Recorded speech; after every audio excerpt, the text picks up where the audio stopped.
Assalamualaikum warahmatullahi wabarakatuh. Hari ini saya lagi ke tempat pengolahan berbagai macam makanan, ya, makanan kering maupun basah di UKM Al-Furqon. Nah, untuk lebih detail apa ya produksi dari UKM Al-Furqon, kita langsung saja lihat dari proses pembuatan hingga jadinya dari UKM Al-Furqon.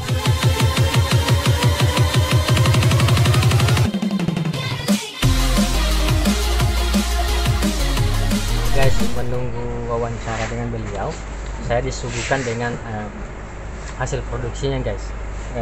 Stik ubi, keripik labu, keripik labu, guys. Yang ini, guys. Luar biasa, enak maknyos. Oke. Hari ini saya sudah berada dengan pemilik dari UKM Al-Furqon. Saya perkenalkan, namanya beliau Sulaiman Ja'far. Beliau selain mempunyai usaha dari UKM Al-Furqon, beliau juga sebagai pelatih, ya, pelatih untuk ibu-ibu di desa, bagaimana kemudian mengembangkan sebuah inovasi-inovasi dalam persoalan makanan, ya, makanan yang dikemas dari persoalan makanan cemilan dalam bentuk stik, ya. Dan saya langsung saja bertanya dengan beliau secara detail dari dia membangun usaha ini sampai sekarang ini. Oke. Jadi Pak, begini, saya mau tanya, tahun berapa didirikan usaha ini, Pak? Usaha ini didirikan dari tahun 2015 itu sudah ada. Kemudian pada tahun 2018 sudah ada izin usaha. Fiskalnya sudah ada, NPWP-nya usaha sudah ada. Tinggal PIRT-nya yang belum ada. Ada kendala sedikit, jadi kita belum buat PIRT. Cuma lagi proses. Nah, kira-kira latar belakang kenapa Bapak harus mendirikan usaha ini? Kalau latar belakangnya, dari awalnya saya ini memang suka dengan usaha-usaha olahan. Sangat didukung oleh istri saya yang hobi untuk berinovasi. Jadi kita kolaborasi antara jiwa kewirausahaan dengan dia yang suka inovasi-inovasi makanan, olahan pangan.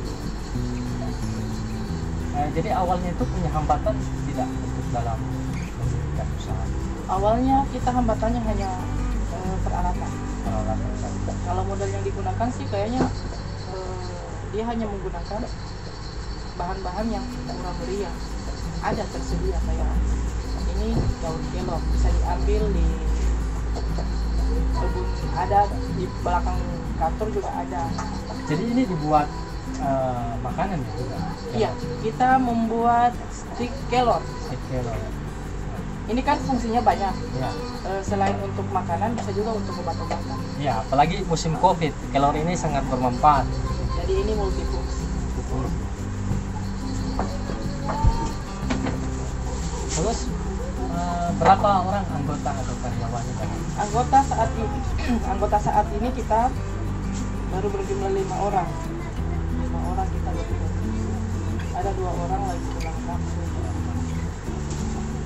Kalau pendapatan per bulannya biasanya berapa? Kita pendapatan per hari. Per hari? Jadi pendapatan per harinya itu kalau 4 resep produknya dalam 1 kali produksi itu mencapai 500.000 per hari.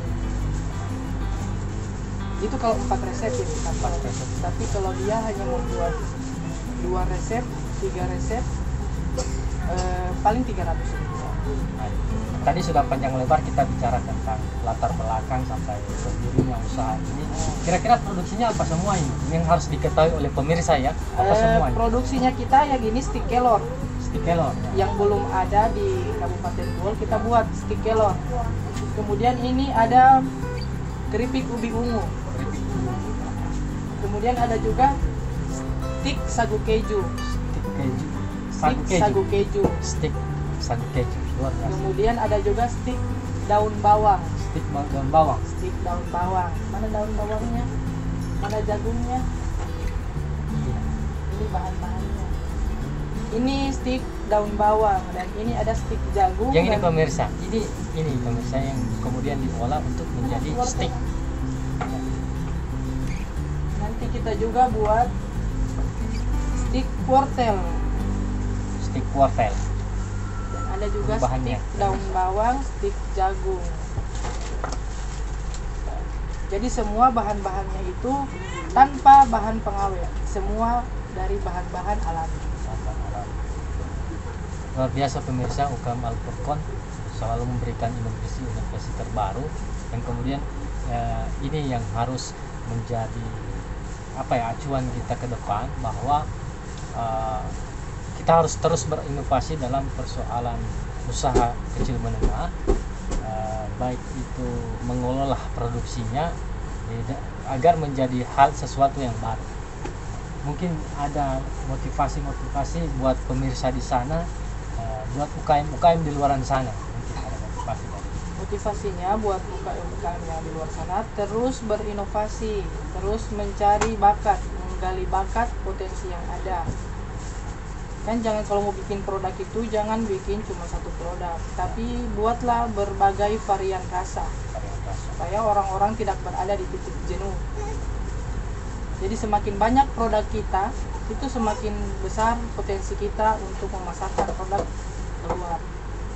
Nah, ini yang terlupakan ini, saudaraku, tentang ini kan ketika sebelum masa COVID ini kan bagus dalam persoalan pendapatan. Bagaimana kemudian pada saat COVID pendapatan? Pendapatan kalau UKM Al Furqon itu tidak terlalu berpengaruh untuk pendapatan pasca COVID, karena kita kan produksinya semua menggunakan bahan-bahan yang alami. Justru pada saat COVID itu ya banyak yang pesan di kita, jadi kita sistemnya langsung antar ke langsung online. Jadi bisa kita langsung lihat di Facebooknya kita langsung antar. Yang paling banyak itu waktu COVID itu kelor yang paling banyak laku. Kelor dengan ubi ungu, karena ini kan mengandung bahan-bahan alami. Ada juga kalau yang ini keripik kelabu yang ini. Keripik kelabu ya.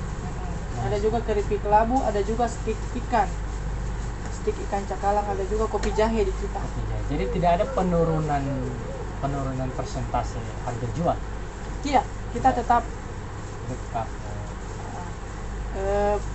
tidak terlalu berpengaruh sih kalau COVID di kita. Kalau untuk satu bungkus kelor, kira-kira harganya berapa supaya pemirsa tahu? Harga satu kemasan itu kebetulan tadi produknya kita sudah habis, sudah terjual habis. Ya. Satu kemasan itu 5.000. 5.000. Jadi boleh dia perjual per satu kemasan, boleh juga per dos. Per toples. Ada juga per toples. Biasanya kita pengiriman yang sudah pesan barang kita itu Gorontalo sudah ambil kemarin toko ASEAN. Berarti pasarannya sudah lewat provinsi lainnya? Iya. Kemarin juga ada yang pesan untuk dibawa oleh-oleh ke Palu dari Dinas Kesehatan. Ya. Kemudian ada juga yang paling banyak itu toli-toli ya. Jadi luar biasa pemirsa, ternyata bukan penjualannya ini bukan hanya di sekitaran Bohol, tetapi sudah masuk ke toli-toli, Gorontalo dan provinsi Palu. Dan luar biasa, dengan umur masih muda begini sudah melakukan inovasi. Inilah yang seharusnya kita sebagai pemuda bisa menjadikan contoh kepada Bapak Sulaiman ini, untuk kemudian kita jangan pernah malas untuk berinovasi ya. Jadi kalau wortel ini dalam satu kemasannya berapa? Semua produk kita itu harganya 5.000. Oh, semuanya harga 5.000 per satu kemasan. Itu berapa mili isinya? Itu ada yang 80 gram ya. 80 gram ya. Pokoknya standar di 80 gram di sini. Ada juga yang kecilnya atau memang sudah pas yang sudah pas 80 harganya 5.000. Kalau yang per toples harganya 50 per toples. Jadi pemirsa, kalau memang ingin sekali mencoba atau ingin menjual hasil dari kreativitas Bapak Sulaiman Ja'far, bisa langsung hubungi di nomor mana Pak? Ya, Bisa langsung lihat di akun Facebooknya kita, Sulaiman Furqon. Bisa Sulaiman langsung Furqon. dilihat di sana. Kita menerima order pemesanan Ya, yang untuk saat ini ada reseller-resellernya kita ya, yang ada di kantor Bupati, ada ada. di kantor Samsat juga ada, di Dinas Pemberdayaan Masyarakat Desa Ya, ada, Ibu Poni, ya, toko Angkasa, ya. toko ASEAN, kemudian di dinas sosial juga ada. Dinas sosial juga ada. Nah, nanti pemirsa, untuk persoalan nomor untuk menghubungi UKM Al-Furqon nanti saya akan tulis di bawah ini ya. Oke, untuk menghubungi beliau, siapa tahu ada minat untuk membeli atau ingin memasarkan produk dari UKM Al-Furqon.